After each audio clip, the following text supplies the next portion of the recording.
March estimates actually came in above forecasts. Savings, loans, asset, and membership came in above our first quarter forecast. If we zero in to the March number, savings growth was 1.6%. Loan and asset growth came in at 1%, and memberships went up 55/10 of a percentage point.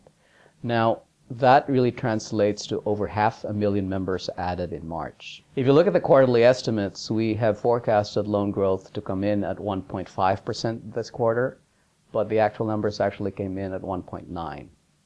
And so far, the March estimates have actually exceeded our forecast for the first quarter. Now, you might think that despite the fact that the U.S. economy has actually moderated in the first quarter, why are credit unions doing very well? And the only reason I could think of is that when economic growth is actually moderating, then households would actually look for affordable ways to finance their transactions. And credit unions have always maintained competitive rates in auto loans and mortgages, and that's why we've seen faster loan growth in the first quarter, despite the fact that we only had a 0.5% increase in GDP. And another factor, too, that has contributed to a higher loan growth of credit unions in the first quarter is that housing activity has actually picked up pace in the first quarter.